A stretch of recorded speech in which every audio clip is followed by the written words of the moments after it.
partir de este momento, los invitamos a formar parte de esta mesa donde se componen y descomponen los problemas del país. RCR presenta Buen Provecho.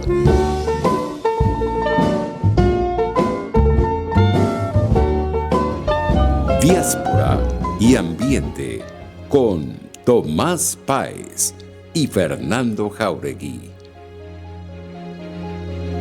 Buenas tardes, querida audiencia global, en este nuevo encuentro semanal con personas, organizaciones que trabajan el tema de la diáspora en Venezuela y el mundo, que trabajan el tema del ambiente y la forma de recuperar la destrucción que está ocurriendo y dar la respuesta al cambio climático global que se está produciendo, la transición ambiental que estamos viviendo. Este programa llega a ustedes en la emisora pionera de la radiodifusión venezolana, la emisora que se ve, Radio Caracas Radio, rcr750.com. En la dirección de la estación se encuentra Jaime Nestares, en la gerencia de producción Welit Sarcaya, en la producción la siempre eficiente Carla Sons, la que va resolviendo todos los incendios, lo va apagando. En los controles José Gregorio González y en la conducción Fernando Jáuregui, quien hoy no nos va a acompañar, se encuentra resolviendo asuntos personales, y este servidor, Tomás Páez. Nos pueden ver y seguir a través de YouTube y a través de la plataforma digital de rcr750.com. Hoy tenemos, antes de entrar con nuestro invitado, quería hacer referencia a un material que nos hizo llegar el querido Juanito, Juan González, miembro del Observatorio Hannah Arendt, sociólogo y conocido en los bajos predios como Juanito, muy querido. Nos hizo llegar a toda la red de amigos dos artículos. Uno versaba sobre una obra de teatro que se está realizando en Madrid, a propósito de Hannah Arendt. Nos hizo recordar que nosotros creamos ese observatorio en el año 2006 en Venezuela, cuando las visitas de aquella Ahmadinejad que decía que no reconocía el tema del holocausto, que lo desconocía además, ¿no? Y desconocer al otro ya es terrible. Y en el año, no recuerdo exactamente cuál, el difunto acusaba a Israel, pero además con una cara muy cargada no sé si de odio sería la palabra correcta, pero algo parecido. Y pensaba en la otra entrevista, en el otro entrevistado, en el otro material que nos envió, que es una entrevista al siempre querido y respetado Sabater y al director de la Academia, de la Real Academia Española de la Lengua, donde decía, bueno, las palabras son muy fuertes, las palabras pueden matar, y lo ponía como un ejemplo, refiriéndose a las cosas que están corriendo en las redes, diciendo a algunos que eso es libertad de expresión. Si las palabras matan, por ejemplo, apunten, fuego, esas son palabras que marcan acciones y generan consecuencias. Hoy vamos a hablar con Antonio Dilicio sobre el tema ambiental, que él maneja muy bien la situación global del país. Le queríamos plantear cómo responder a los temas de los derrames petroleros, a los temas del arco minero, a la deforestación, a la crisis del agua, no solamente que no llega, sino que la que llega está putrefacta, ¿no? Digamos, cosas que a uno nos enseñan en primaria, que el agua es inolora, incolora, etcétera, y resulta que la venezolana se ha convertido en una cosa terrible. Con el tema de las emisiones, ¿no? Con el tema de los parques automotor, el parque automotor que es longevo. Cuando digo parque me refiero tanto a carros como a busetas, etcétera, que van despidiendo casi que monóxido puro, pues, ¿no? Ambulante. Es decir, que es un retroceso al paleolítico inferior, además ahora destruyendo bosques para hacer leña y poder sustituir al gas que nos sobra para explotar y que antes se explotaba y que ahorita no sabemos hacer como, no sabemos explotar porque hemos destruido también esa industria. Antonio Dilicio nos va a hablar de esto, pero antes quisiera decir dos cosas en relación a, porque me han hecho muchas preguntas en estos días sobre el tema de la xenofobia y el tema de las fronteras, etcétera, y el tema de Colombia, obviamente, ¿no? El próximo lunes tendremos en nuestro programa La Voz de la Diáspora al representante de ACNUR en Colombia para hablar sobre estos temas, porque la verdad que lo que ha hecho Latinoamérica, Colombia ha recibido el doble de lo que Alemania, que es una economía potente, y no sé si está en primero o en segundo lugar en este momento en exportaciones industriales a escala global, recibió la mitad, y eso generó un problema político muy fuerte. Y el tema de lo que está ocurriendo en Perú. Nosotros le escribíamos en nuestra página de La Voz de la Diáspora, le decíamos al señor Salaverría, que es candidato a la presidencia, que no desaproveche ese capital humano que es ese millón de venezolanos que hay en Perú. Hay ingenieros, hay médicos, hay emprendedores, hay trabajadores, eh, hay de todo. Entonces, utilícelos, no denigre de ellos y no los utilice para una campaña electoral porque eso es muy malo. Usted está perdiendo el capital más valioso y como lo dicen los propios datos del banco, los que han hecho estudios, el Banco Mundial, el aporte que puede hacer la diáspora venezolana, el crecimiento del PIB y al empleo que tanto requiere Perú y que además ha sido una economía que ha crecido muy bien, esto puede fortalecer la diáspora venezolana. Entonces aprovechenla, no la desaprovechen y menos creen estigmas que les hacen tanto daño a la convivencia, porque las palabras, como decíamos al principio, pueden causar mucho daño y que hay que cuidarse de ellos, y más si se es líder o pretende dirigir un país de la envergadura y de la calidad de Perú. Ya tenemos a Antonio Dilicio, porque yo lo vi antes. Bueno, en todo caso, Antonio Dilicio es geógrafo, es doctor también, doctorado en el área, es profesor titular de la Universidad Central de Venezuela, presidió el Centro de Estudios del Ambiente de la Universidad Central de Venezuela, el CENAM, donde ejerce además como profesor titular. Además, está en Colombia, en la Cátedra Venezuela de la Universidad del Rosario. Eso, de verdad que la Universidad del Rosario, además del Observatorio Venezuela, tiene una cátedra y donde ejerce también como profesor Antonio Dilicio, que es especialista en el tema ambiental. ¿Se incorporó o no? ¿Está conectado? Ok. Bueno, vamos construyendo información, porque ese detalle de Colombia me parece que es muy importante, y el de toda la región. La verdad que yo agradezco y agradecemos que más de 5 millones de venezolanos en Sudamérica, digamos, estoy hablando de México hacia abajo, incluyendo parte de Norteamérica en este caso, más de 5 millones de venezolanos hayan sido recibidos de manera, no sin dificultad, pero de manera muy abierta, sin pasaporte, con pasaporte vencido, con cédula de identidad vencida, digamos, que haya sido recibido de esa manera. La verdad que uno lo agradece en el alma, no es poca cosa, ¿no? Recibir ese volumen de personas, pero además recibirlas, en el caso, por ejemplo, de Colombia, es vacunarlas para evitar que la carencia o inexistencia de vacunas en Venezuela se traduzca en una crisis y en una pandemia regional. No estoy hablando ahora solo del coronavirus, estoy hablando de otras enfermedades que han aparecido, han reaparecido en Venezuela cuando el país los había eliminado en la primera mitad del siglo pasado.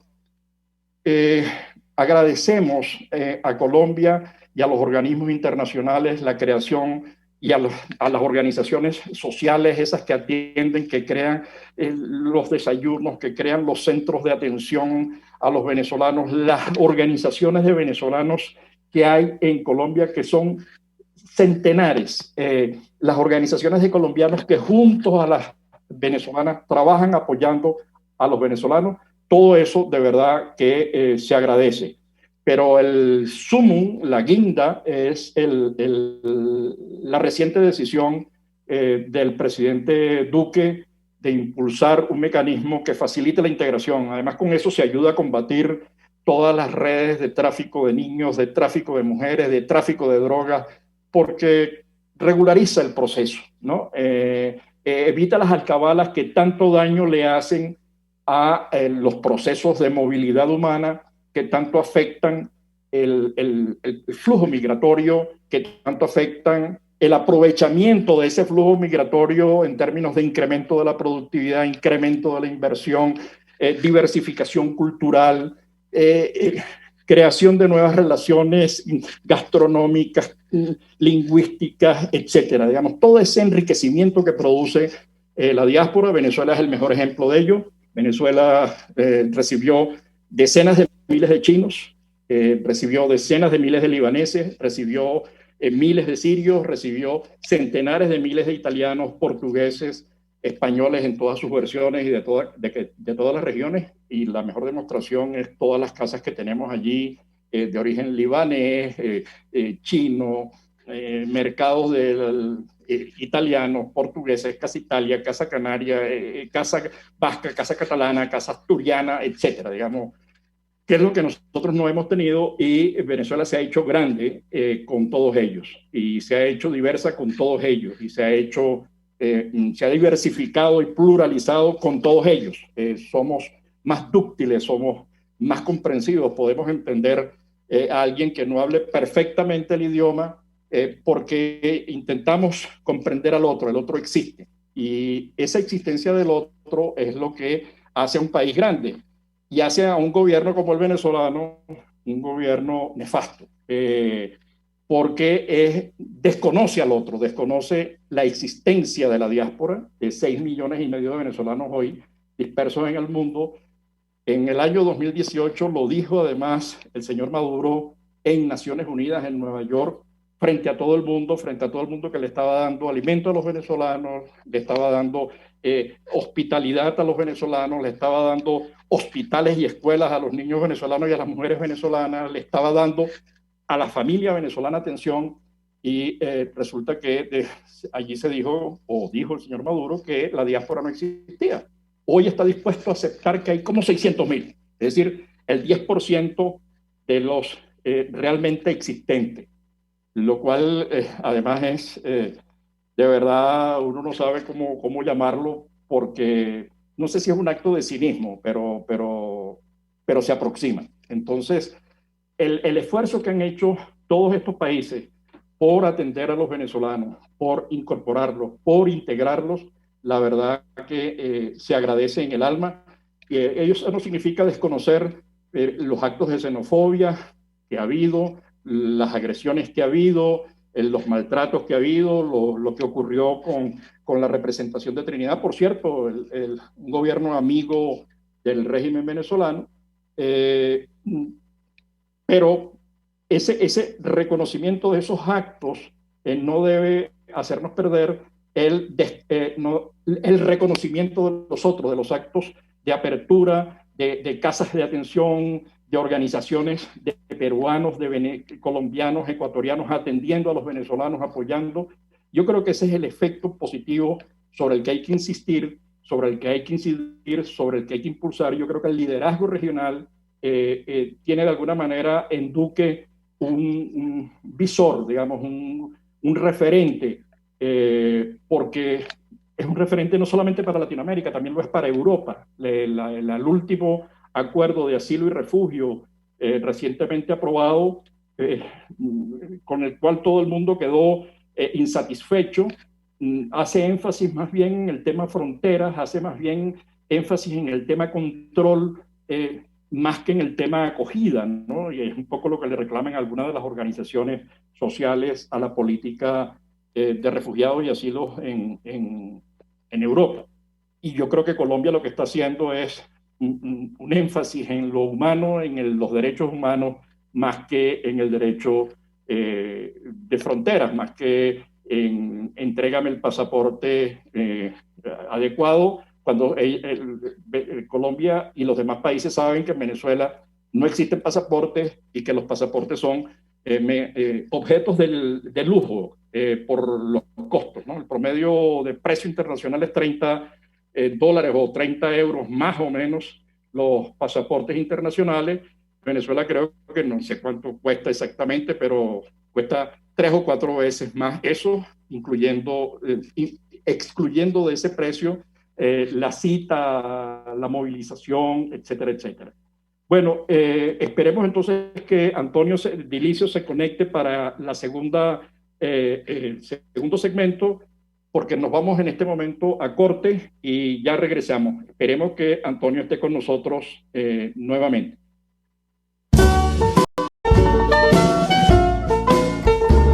Los grandes temas se debaten en la mesa.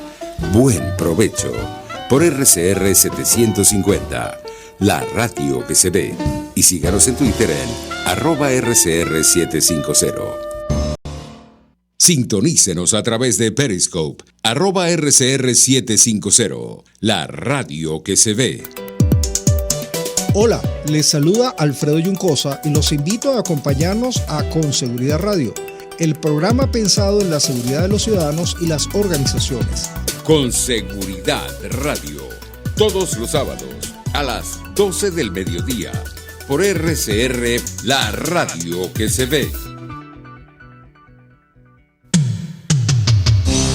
Antes de empezar el día, entérese de lo que acontece en el país junto a Pedro García Otero en Titulares de la Mañana, de lunes a viernes a las 6:30 de la mañana.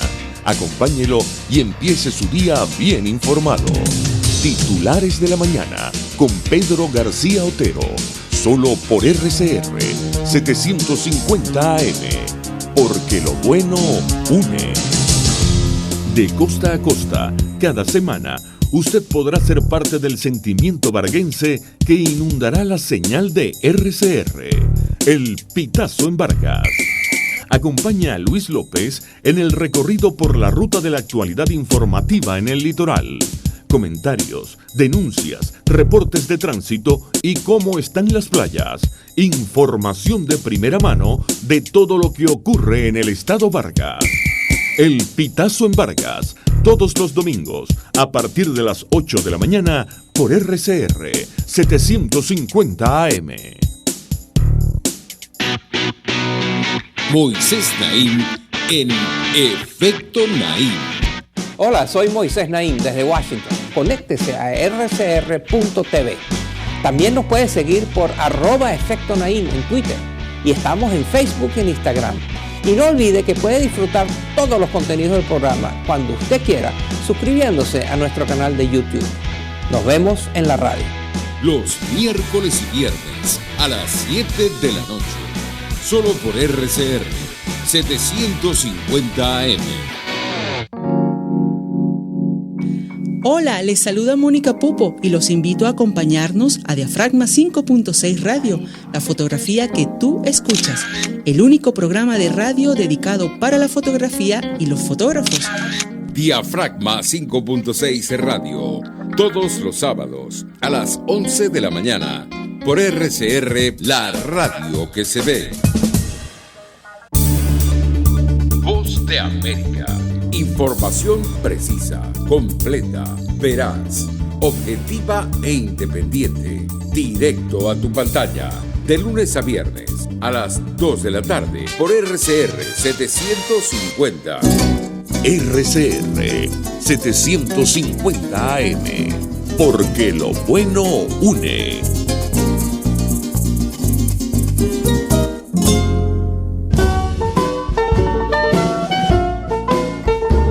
Escuchas Buen Provecho por RCR 750, la radio que se ve.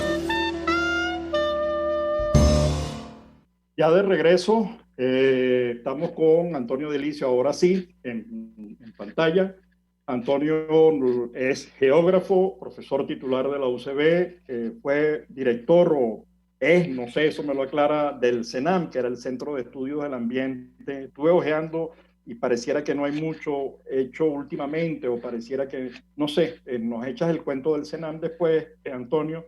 Y además es profesor en la cátedra Venezuela de la Universidad del Rosario en Colombia, es decir, que tiene la visión también no solamente desde Venezuela, sino también la visión desde quienes están en diáspora, porque, bueno, cuando llega ya entra en contacto con ellos. Entonces, habíamos hablado, Antonio, de la situación actual, que es terrible, solamente mencionando los derrames petroleros, la situación en Los Roques, la deforestación, el arco minero, que es una cosa, ya lo hemos tratado en varias ocasiones, y es una cosa que de verdad levanta, indigna realmente, los temas de agua, el tema de las emisiones.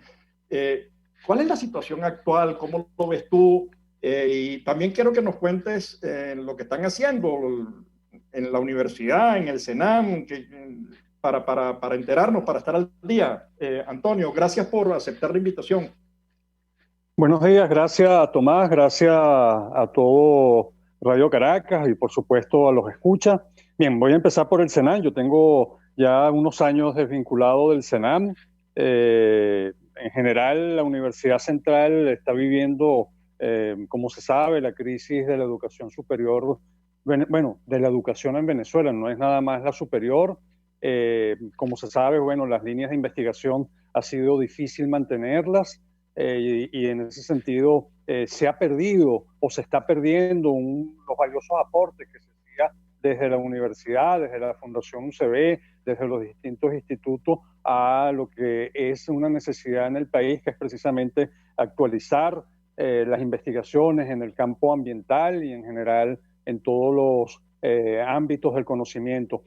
Yo realmente estoy más vinculado en este momento al CENDES, al Centro de Estudio del Desarrollo, a través de los cursos que se han podido mantener. La investigación ha sido muy difícil, los cursos se han podido mantener un poco más. Recordemos que el CENDES tiene, en el doctorado en desarrollo del CENDES, tiene la línea de ambiente, y en ese sentido, bueno, venido apoyando sobre todo en el campo de desarrollo sostenible. En general, uno puede decir que la situación del ambiente en Venezuela es el país que más ha involucionado en los últimos 20 años en términos ambientales, por lo menos en la región, y no me atrevo a afirmar que sea en el mundo, pero si no somos los de mayor involución en el mundo, estaríamos ahí. Pero sin lugar a dudas somos los que más hemos involucionado en el mundo. A Venezuela le está costando entrar al siglo XXI, porque el siglo XXI o es ambiental o no es siglo XXI. En ese sentido, Venezuela es el país que más atrasado está en las comunicaciones de cambio climático. Venezuela, cuando pide las Naciones Unidas tratar de encaminar las orientaciones de desarrollo en función de la Agenda 2030, Venezuela presenta como alternativa lo que se ha venido conociendo como el Plan de la Patria, donde lo ambiental sabemos que realmente es bastante escaso. Pero nada más para hacer una síntesis de lo que está ocurriendo, el arco minero, entre otras muchas cosas, significa la involución del país en términos de áreas protegidas. Venezuela había logrado tener hasta el año 1999 170.000 kilómetros cuadrados protegidos bajo la figura de parques naturales y monumentos naturales. Eso era, desde el punto de vista del ordenamiento territorial, realmente un factor que ponía a Venezuela en avanzada en América Latina y en el mundo. Inclusive teníamos más parques, más áreas naturales protegidas que la propia Costa Rica, que como sabemos es considerado en América Latina un ejemplo del modelo de desarrollo a seguir, un modelo que tiene que estar basado en el siglo XXI en el desarrollo sostenible. Antonio, te voy a cortar un momentito. Por favor, sí. Tú tienes, has dicho dos o tres cosas. Estaba recordando ahorita, digamos, dos o tres cosas que quiero hilvanar. La primera es escuchando la introducción del programa, la Academia de Ciencias tiene un pequeño espacio en el que hablaba de las condiciones crueles en las que se encontraban las universidades en la época de Gómez, ¿no? Y un poco yo creo que eso es lo que se está repitiendo en este momento. Digamos, no hay condiciones para el desempeño educativo. Un profesor universitario está ganando como tu grado, que es el más elevado, titular, entre 6 y 10 dólares al mes. Eso ya se sale de la escala de pobreza extrema. Luego hablaste de involución. Venezuela fue en la década del 70, principio de los 80, creo que se creó el Ministerio del Ambiente. Fue un ministerio y un marco legal en la época democrática, un marco legal y además institucional muy moderno, muy pensando en esta cosa, incluso pensándolo antes de tiempo, de que ocurriera lo de la Agenda 2030, ya se estaba pensando en el tema ambiental en Venezuela. ¿A qué crees tú que obedece el hecho de esta involución? Y luego el ministerio creo que el ministerio se llama de Ecología. Incluso yo la verdad que pienso en Orwell porque la neolengua da para todo, ¿no? Bien, claro, en Venezuela nosotros creamos en el año 77, y digo nosotros, bueno, los venezolanos, el primer Ministerio del Ambiente en esta parte del mundo, y cuando digo esta parte del mundo, las Américas en general. Fue el segundo Ministerio del Ambiente después del francés. Mientras en Estados Unidos teníamos una oficina, en Venezuela, que era la EPA, la Environmental Protection Action, nosotros creamos un Ministerio del Ambiente y fue realmente un precursor de las autoridades nacionales ambientales en toda América Latina, y lo creamos cuando no estaba en el tapete como orientación del desarrollo sostenible, pero su antecesor, el ecodesarrollo. Recordemos que después de la primera reunión de Ambiente y Desarrollo que se realizó en Estocolmo en el año 1972, que Venezuela asistió, por supuesto, entonces la encomienda que se hace en ese primer gobierno de Carlos Andrés Pérez es crear ese ministerio. Es decir, en ese primer gobierno de Pérez, además de nacionalizar el hierro, además de nacionalizar el petróleo, tenemos la creación de este Ministerio del Ambiente que trató de ser siempre una contrabalanza con las visiones desarrollistas que se manejaban en la época. Tanto es así que inclusive en una universidad como la Central, cuando estamos hablando del Senan, así como se crea el Ministerio del Ambiente, se crea el Senan también en el año 77, inclusive adelantándose el Ministerio del Ambiente, una universidad que estaba en sintonía y estaba de avanzada con lo que se venía haciendo en el país. Entonces, en ese sentido, efectivamente, es una lástima tener y haber derivado ahora en un concepto tan brumoso, para decirlo menos, como el del ecodesarrollo. No es ecología, es ecodesarrollo, un concepto que realmente está fuera de toda la discusión etimológica y terminológica que en el mundo, en el marco de las agendas, de los acuerdos de cambio climático, de biodiversidad, se maneja en el mundo. El único ministerio de ecodesarrollo que existe en el mundo es el venezolano, y por eso es que en buena medida en esa neolengua ha sido toda una manera de crear y de marearnos a veces con una verborrea que no llega a ningún sentido. El plan de la patria, salvar el planeta como máxima prioridad, pero salvamos al planeta y tenemos ecodesarrollo, o el Ministerio de Ecodesarrollo, y estamos destruyendo lo que se había logrado en los 40 años anteriores. Claro, eso además hay uno de los actores, yo recuerdo el nombre de Gabaldón, era así como una referencia en el tema ambiental. Y ahora que mencionas lo del Senan, creado en la década del 70, la verdad que en la época democrática hubo desarrollo, digamos, hubo visión, hubo adelanto a las condiciones, porque estamos viviendo ahora el tema de la transición ecológica, y la transición digital. Todo el mundo está hablando de cómo reducir las emisiones, cómo descarbonizar la economía. Además, los desastres naturales que están provocando que 20 millones de migrantes hayan tenido que migrar, producto de tsunamis, de cambios climáticos, de deforestaciones. Incluso las propias migraciones generan deforestaciones al ocupar espacios y tener que utilizar los árboles para poder cocinar. Ahora, ¿por qué ocurre esto? Y la segunda pregunta es, ¿cómo se soluciona? Bien, por supuesto que los desplazados climáticos son producto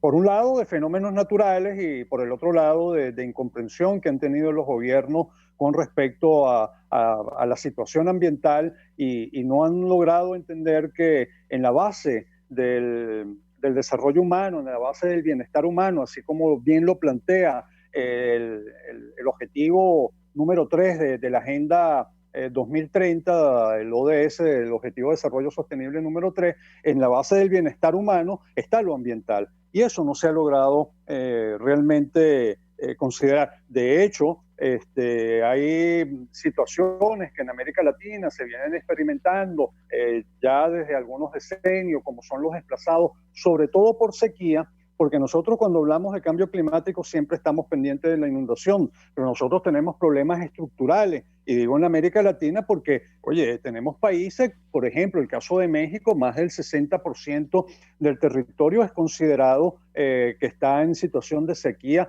moderada a alta, y hay unos desplazados internos, quiero decir, no, por supuesto. Y entonces hay un proceso migratorio importante, igual que las grandes migraciones en el norte de Brasil, el llamado sudeste, el nordeste brasileño, en buena medida se debe a estos desplazados, y donde, bueno, si la figura no es de grandes grandes flujos migratorios, vemos que la familia se rompe porque el marido tiene que ir a buscar trabajo en otro sitio, las mujeres se quedan, y eso ha sido un problema crónico. En el caso venezolano, nosotros no hemos considerado suficientemente que todo el malestar y toda la desregulación y toda la involución en la gestión ambiental está en la causa de muchos de los desplazados, que no lo podemos llamar desplazados, pero muchos de nuestros migrantes. Cuando el migrante dice, estoy yéndome del país porque no tengo agua, no tengo luz, ahí está presente la falta de respuesta que le ha dado el gobierno, por cierto, a un artículo de la Constitución del año 99 que obliga a que el Estado venezolano debe mantener las condiciones de equilibrio ecológico necesarias para garantizar el bienestar, ¿verdad?, de la población. Y por el otro lado, el artículo 128 de la Constitución que dice que el problema de la planificación, el problema del ordenamiento y la orientación que debe seguir el Estado venezolano está basado en el desarrollo sostenible. Ni una cosa ni la otra hemos hecho, y por eso, bueno, que ese adefesio que se llama arco minero o arco de la muerte, como otros lo han venido llamando, es realmente la guinda, ¿no?, de todo este proceso de involución en la gestión ambiental que hemos tenido en el siglo XXI venezolano, que así pareciera ser que como nos costó a los venezolanos entrar en el siglo XX, nos está costando realmente entrar en el siglo XXI. Antonio, te vamos a corte. Yo quisiera dejar para la próxima sección dos preguntas. Uno, el papel de las organizaciones internacionales que supuestamente defienden el ambiente, después te lo afinaré, y el segundo es el papel de la diáspora, el que tú logras ver en la recuperación del tema ambiental. Pero de eso hablaremos al retorno.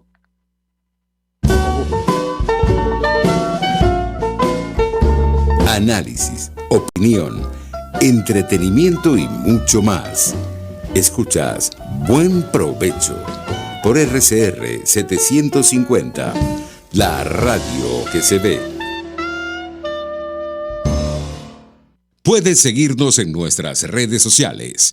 En Twitter, @RCR750, la radio que se ve. ¿Te imaginas unos deliciosos y súper cremosos helados libres de azúcar, libres de lácteos, libres de huevos, libres de gluten, libres de culpas? Te lo tengo.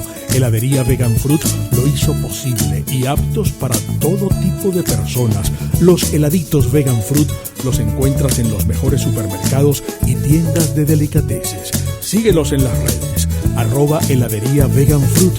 sabor vegano y cremoso. Mis amigos, una empresa comprometida y responsable con su personal es una empresa segura, y Produzca es la compañía pionera en Venezuela que ofrece la mayor cantidad de equipos de comprobada calidad para garantizar la seguridad integral de toda la nómina industrial de cualquier empresa. El catálogo de Produzca es inmenso, todo tipo de guantes, cascos, accesorios y productos varios de protección para tu personal. Conoce más de Produzca en www.produzca.com. Produzca, seguridad en tu empresa de los pies a la cabeza. Pluralidad contigo. Respeto contigo.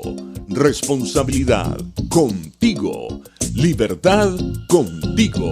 Estamos contigo y punto. De lunes a viernes a la 1 de la tarde. Contigo. Solo por RCR 750 AM. Porque lo bueno une. RCR 750 AM. Porque lo bueno une.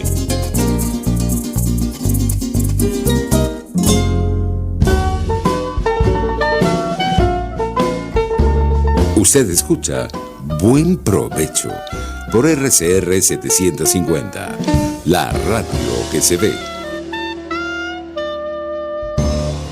Ya de regreso con Antonio Dilicio, geógrafo, doctor y profesor titular de la UCB, profesor invitado también de la Cátedra Venezuela de la Universidad del Rosario en Colombia, universidad que además tiene el Observatorio Venezuela, donde han hecho un excelente trabajo.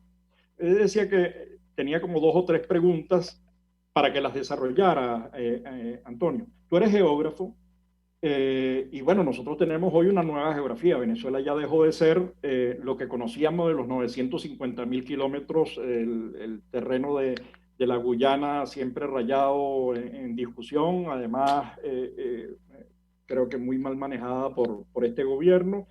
Pero tenemos una nueva geografía, tenemos 6,5 millones de venezolanos en este momento fuera, distribuidos en Latinoamérica y además el mundo. El problema ambiental no tiene fronteras. Lo que está ocurriendo en el arco minero no afecta solo a Venezuela. Es decir, no es un tema, no es el mercurio que entra y crea problemas en el agua y además en los motores que generan la electricidad, etcétera, etcétera. O que destruye de la manera que se está produciendo una cosa agresiva, destructora. Está destruyendo también el Amazonas, digamos, está afectando la vida en Brasil y en el mundo, ¿no? Pero también está afectando el tránsito con el tema del oro y el coltán, con los negocios con el ELN y los grupos guerrilleros, etcétera, y la droga, digamos, está afectando todo, entonces no tiene frontera. Y aquí viene la primera pregunta, digo, ¿qué han hecho esas organizaciones como Greenpeace y las universidades que antes protestaban por las quemas que Bolsonaro ha permitido, o se dice ha permitido, en el Amazonas, y no se cuestionan las que hizo y las que dejó Evo? Y tampoco se habla del tema venezolano, digamos, pareciera que hay unos gobiernos que sí merecen la atención y otros que, pese a que están destruyendo y destruyendo en serio, porque es el tema del derrame petrolero, lo del lago de Maracaibo, cuando entendamos lo que está ocurriendo allí, que eso es la destrucción de las tuberías por falta de mantenimiento y el efecto que eso está produciendo, nos enteraremos de los pasivos que nos está dejando el actual régimen. Entonces, pero hay poco pronunciamiento universitario, académico, de estas organizaciones, o por lo menos yo no los conozco, a lo mejor estoy equivocado yo, entonces me puedes corregir. La otra pregunta, la segunda pregunta es, ¿cuál crees tú que es el papel de la diáspora? Nosotros hemos tenido acá gente que ha estado denunciando el tema del arco minero frente al Parlamento Europeo, los parlamentos de países han estado construyendo y buscando recursos para crear equipos de investigación, apoyando esfuerzos que se están realizando para el tema del agua en Aragua, en Carabobo, porque la situación allí es muy grave. Vamos, todo ese esfuerzo que puede hacer, ¿cuál crees tú que puede ser el papel? Entonces son 2 preguntas para desarrollar, Antonio. Bien, con respecto a la primera, efectivamente puede ser silencio por un lado, hay mucha, de alguna forma, manipulación por parte de muchos gobiernos, no tender el caso venezolano, y por el otro lado quizás no hemos logrado posicionar del todo el tema del arco minero, y eso nos obliga, pues, y cuando digo nos obliga, porque efectivamente entre las organizaciones de la sociedad civil que participamos en el área ambiental, yo también soy presidente del Instituto Venezolano de Estudios Políticos y Sociales, el INVES. Hemos venido articulando esfuerzos con las distintas organizaciones, con las redes de sociedad civil ambiental, para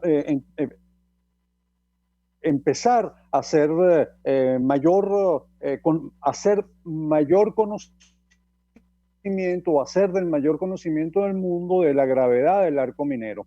De hecho, finalmente, el Observatorio de Conflictos Mineros de América Latina, OCMAL, ha considerado que el arco minero es uno de los megaproyectos de minería más devastadores. Ha tenido una posición muy crítica con respecto al arco minero, pero eso es bastante reciente. No podemos decir que se generaliza.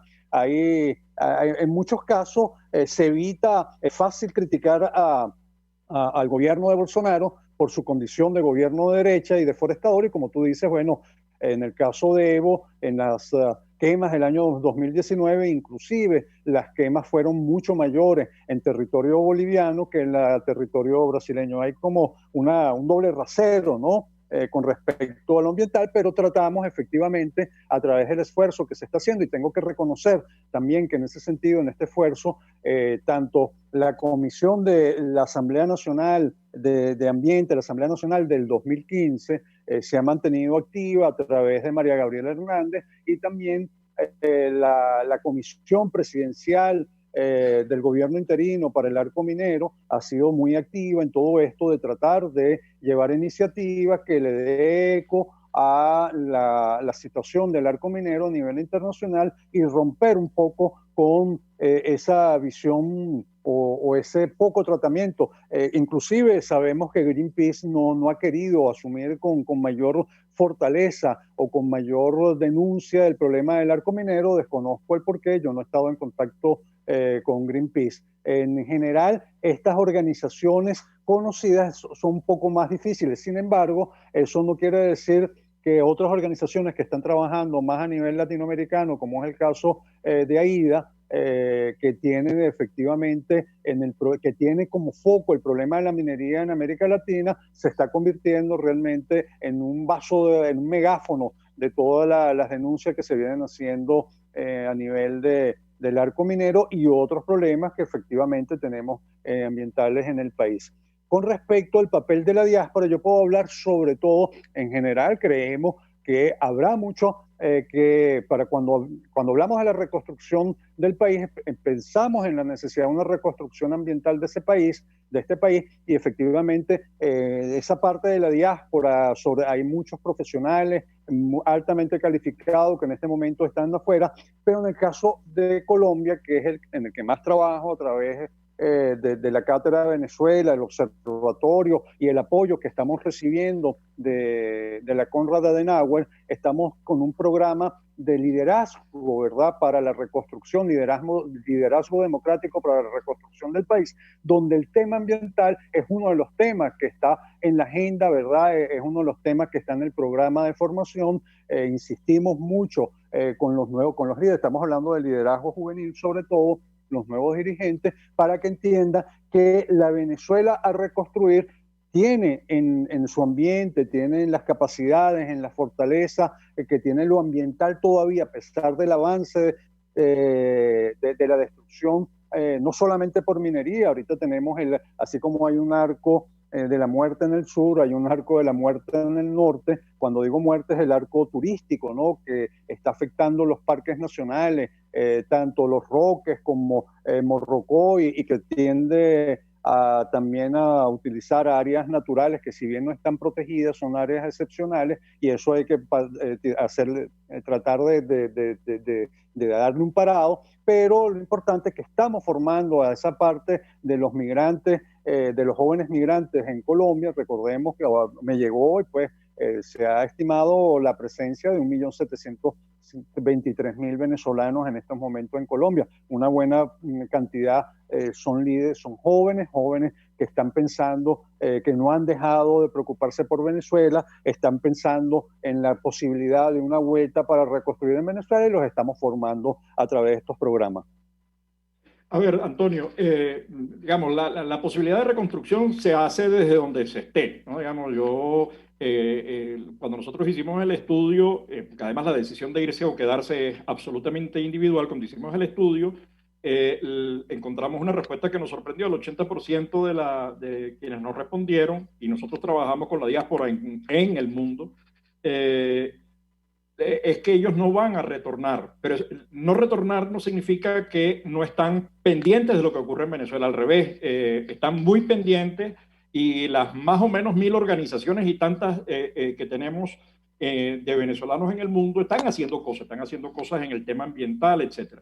Yo rescato de lo que tú has dicho también, es decir, una de las líneas es cuál es uno de los papeles de la diáspora, es lo que uno llama las 3D, que es documentar, denunciar y difundir lo que está ocurriendo. Yo creo que la diáspora ha jugado un papel, y que podría jugarlo si lo organizamos de mejor manera en todos los terrenos. Lo organizamos en el terreno de la medicina, lo organizamos en el terreno de la economía, lo organizamos en el tema de la arquitectura. Hemos visto y siempre en nuestros programas hemos tenido invitados también internacionales que están conscientes de los problemas que se viven en el país y de la difusión de los mismos, y creando alternativas para poder incidir, impactar en el desarrollo de Venezuela. Si la reconstrucción se hace desde donde uno esté, puede hacer a través de inversiones, a través de la formación, a través de visitas cortas o el retorno. Digamos, aquí cualquier estrategia es válida siempre y cuando la gente esté pensando, y de hecho el 100% de la gente nos respondió: estamos interesados en participar en la reconstrucción de Venezuela, y nos están dejando en el tema ambiental unos pasivos que son muy costosos. Tú mencionaste ahora los roques. El manejo de los roques ha sido una cosa deleznable. Además, el manejo de la gestión petrolera, cuando uno ve las imágenes del Furrial, o cuando ves las imágenes que han logrado levantar la gente que conoce del tema en el lago de Maracaibo, cuando ves los accidentes que se están produciendo, cuando era una empresa que casi no tenía accidentes, tú dices, bueno, ahí hay muchas áreas en las que la diáspora puede y está participando. Es decir, no es que va a participar, lo está haciendo desde ya.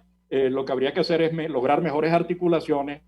Estaba pensando, cuando mencionaste la asamblea, la ley de ciencia y tecnología, por ejemplo, la nueva ley, la de la asamblea de 2015, no incluyó el tema de la diáspora, el papel de la diáspora en esa área. Y resulta que tú tienes allí unos cuantos profesionales, unos cuantos emprendedores que podrían desempeñar un importante papel. Entonces, no te pierdas esa capacidad, no pierdas esa posibilidad. Antonio, estamos ya llegando al final del programa, así que espero que nos digas tus recomendaciones, tus preocupaciones, tus sugerencias en este ámbito para la diáspora. Bueno, no, totalmente de acuerdo. Es decir, cuando se habla de reconstruir el país y en un mundo globalizado como el actual, donde se esté se puede participar, pues. Es decir, buena parte de lo que se está discutiendo en términos ambientales obliga a una presencia del país en organismos internacionales, cosa que en el país no se está haciendo. Cuando uno habla de cambio climático o habla de biodiversidad, no son nada más los eventos anuales que se hacen, sino que hay comisiones permanentes, hay necesidades que cubrir. Cuando uno habla de programas internacionales, bienvenido toda la colaboración que se está haciendo con Europa, sabiendo que hay un programa como el de Euroclima importante, y en ese sentido todos los venezolanos que están en América del Sur, porque Euroclima tiene sede en Uruguay, y la sede de Euroclima está en Europa, todos los venezolanos que están ahí estarían participando, ¿no?, en la medida en que podamos hacer nuestra voz. Todo lo contrario, cuando hablo de reconstruir, es reconstruir en el país en este siglo XXI, donde las distancias van a estar medidas más en términos de bits y en términos de capacidad de Wi-Fi, que en muchos casos inclusive de la distancia física. Entonces, es una cometida y una labor que tenemos pendiente es articular las redes entre los que estamos acá y los que están afuera, porque efectivamente ahí podemos lograr una sinergia que en este momento es necesario, por cuanto sí, los problemas son locales, los problemas son nacionales, pero en muchos casos las soluciones son globales, y en ese sentido la diáspora nos ayuda a esta globalización de lo venezolano, a esta globalización de los esfuerzos que hay que utilizar, pues, y bienvenido, pues, todos los intentos de articulación que se puede hacer, y lo ambiental es uno de los temas básicos, porque es uno de los grandes temas que mueve inclusive el debate político, esa superación de las ideologías decimonónicas, capitalismo y socialismo, se debe en buena medida a la irrupción del tema ambiental, pues el desarrollo sostenible trató de ser precisamente una respuesta a lo que no se solucionaba ni en el capitalismo ni en el socialismo, todavía cuando existía el muro de Berlín. Bueno, Antonio, yo creo que dejas ahí algunas sugerencias importantes. Ojalá y nuestra audiencia la aborde. El tema de las redes me parece fundamental. Yo creo que hay que insistir en eso, hay que conectar más, hay que aprovechar a esos 6,5 millones de venezolanos que están fuera, no hay que perderlos de vista, porque son de mucha utilidad, y que sumados a los 20 y tantos que quedan en el país, bueno, todos juntos necesitamos reconstruirlo, y todos juntos tenemos cabida para iniciar ese proceso de transición ecológica, pero también de transición. Cuando hablaba de Wi-Fi, yo decía, bueno, tenemos que hacer una inversión allí importante para recuperar lo perdido en ancho y velocidad de banda. Así que, Antonio, gracias por tu tiempo, gracias por cedernos tu experiencia, gracias por compartir tus conocimientos en tu programa y el programa de la audiencia global, Diáspora y Ambiente. Hasta la próxima semana, donde tendremos también nuevos invitados trabajando el tema Diáspora y Ambiente. Gracias. Hasta luego. Diáspora y Ambiente con Tomás Páez y Fernando Jáuregui.